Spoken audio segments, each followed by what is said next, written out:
Round of applause for Natalie.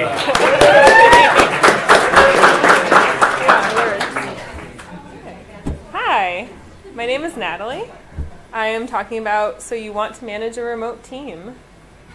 Also, all of the fonts are a little bit messed up, so just keep that in mind that I didn't pick this, all right? This is me with my cat. I have a cat. I talk about him a lot. All right, I'm a project manager. I have worked in-house. I've worked at an agency, a couple of agencies. Currently, I'm a contractor and I work remotely. So as you can see, I'm an adult.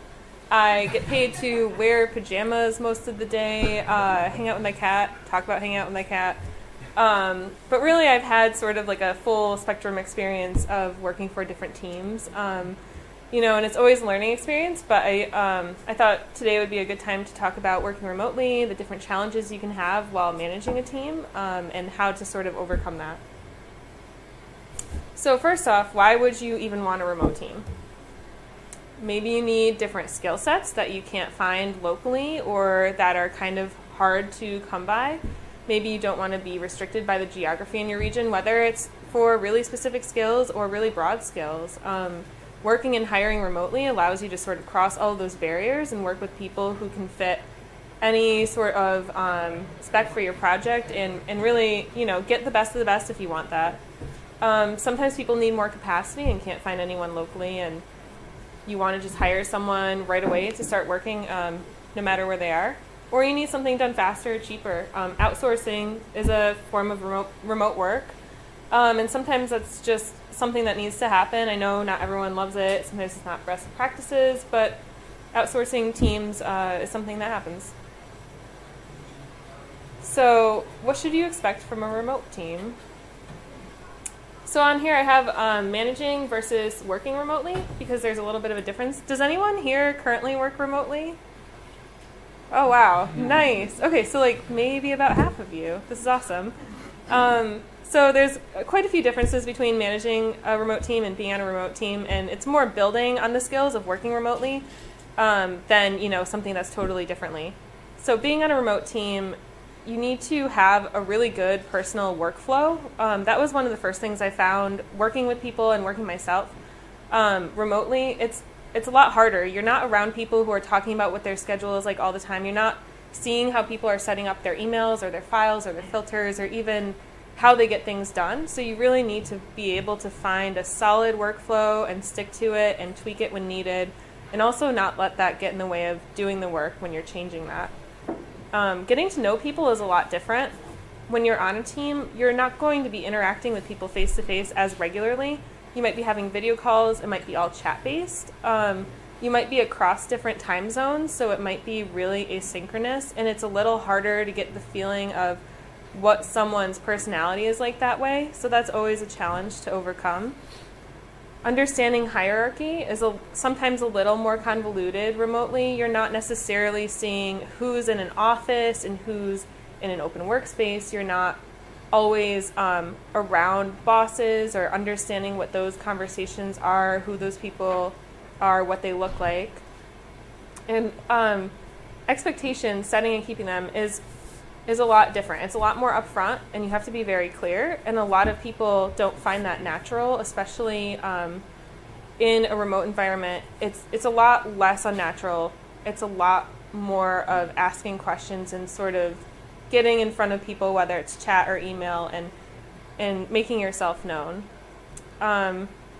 And that kind of goes along with if you don't have enough work or you don't know what you're doing, you really have to make that effort to ask about it, because you're not necessarily going to be stopping by someone's desk for lunch and happen to mention that you don't really know what this problem is that you're working on. So on the management side, it's sort of all of those things. Plus you have to make sure you're upfront with the people you're working with on what you expect.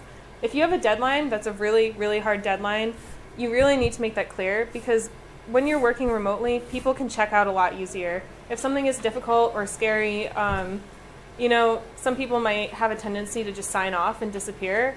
And in that case, you maybe didn't make the right hiring decision, but also something you have to deal with. So being really clear and upfront and documenting that, whether it's in chat or email, and saying, hey, this deadline is coming up next week. The client has an event that's launching that references the site, so it has to happen. And then making sure that's disseminated to the team is really important. Keeping everyone in the loop becomes a lot more important as a manager on a remote team because, again, it's not as natural to be having these conversations, in the hallway, at lunch, at the end of a meeting.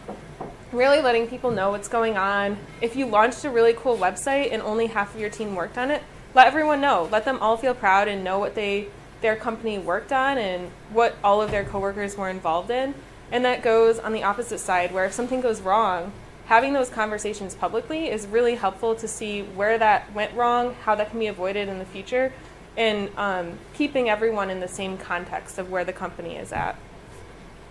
Asynchronous communication becomes really important as a manager because you might be working with people across time zones or across just different geographic areas. They might be taking the flexibility of working from home to go to their kids' dance recital or check out early to go to a tech talk. So making sure you're keeping people up to date in a way that's asynchronous as well as regular chat programs or things like that is really helpful. I also added in customer buy-in or not and cultural differences as something that's kind of important from a management standpoint.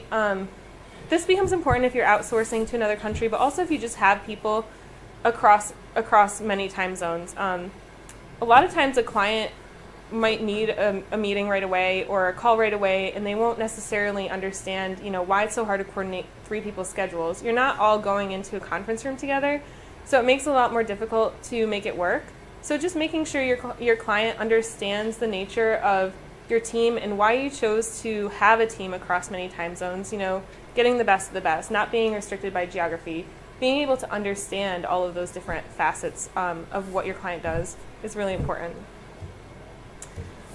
So the tools that make this happen, a chat program is so key because you need a way to chat with people very, very informally. This is where you get to know people. You can chat publicly about your favorite music to listen to while working.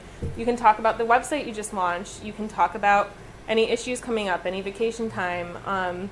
I work with a few teams who have an entire channel just directly related to checking in and out of work, saying, hey, I'm going to hit the road for a few hours. I'll be back later. So you're held a little bit responsible for that, and you're able to know where people are at. PM software, this is sort of obvious, but not a lot of people do this.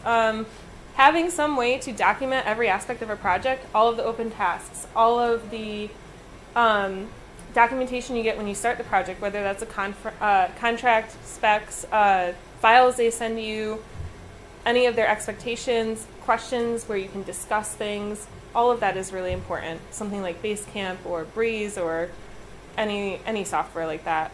Video conference and call tool. This is important. Most people use like Google Hangouts, something like that, but having something that you always use for things like daily scrums, check-ins, client communication, if you need to screen share, having something already in your wheelhouse that you can go to so you don't have to think about what program will work, just going right towards that. And of course, screen sharing capabilities, as I mentioned. So the pros and cons. There's some really great advantages to working remotely or managing a team remotely. You can take on new projects that need different skills and deliverables pretty much at any point. You have the availability to hire people who can do whatever you need to, and you're not restricted by who's in your region. You can add new skills and thinking to the team. Again, people who might not always be available locally are now available to you if you're on a remote team. And flexibility with projects and lifestyle. This leads to sort of a no restrictions work area, where you can really integrate what you're doing with the most beneficial times for all of the people on your team to work and for them to get things done. But there's also some disadvantages to that. It might be difficult to onboard people who are new. For instance, getting them to know the team, getting them to get to know the tools. And that's really where video conferencing, screen sharing, public chat, things like that really come into play. It's very unnatural to sort of get to know someone remotely. You have to almost force your way in, especially as a manager, saying, hey, how are you today? Do you have any questions? Do you have any issues? How's your timeline looking? Do you know these other developers or designers who have just come on board? Do you want to get to know them? Do you want to meet them?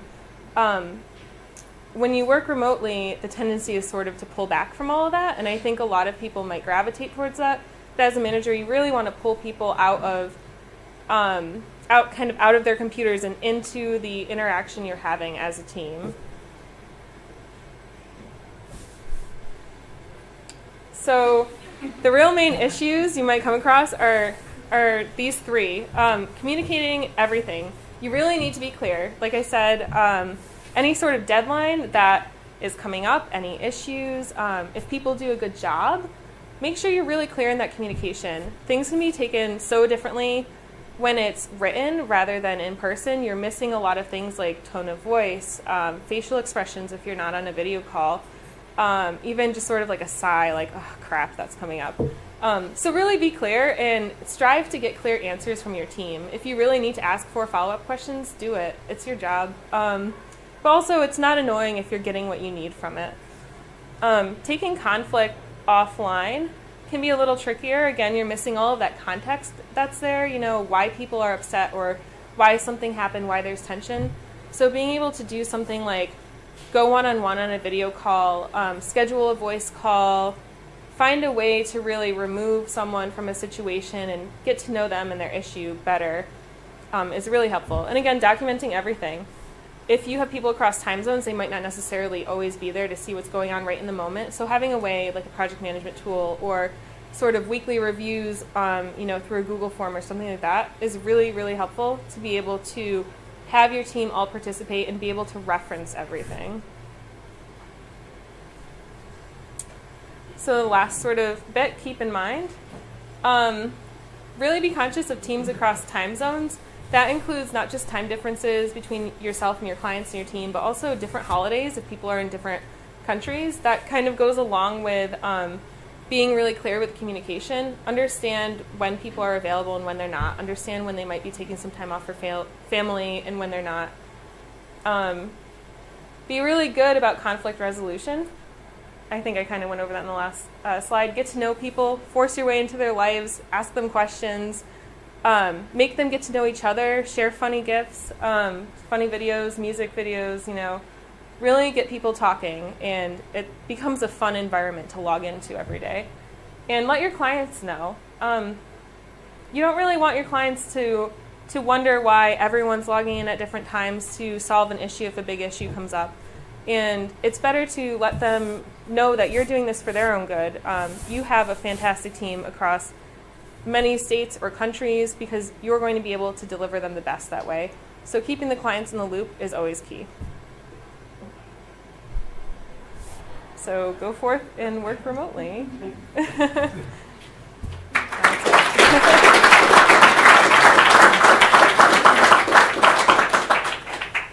Any questions for Natalie?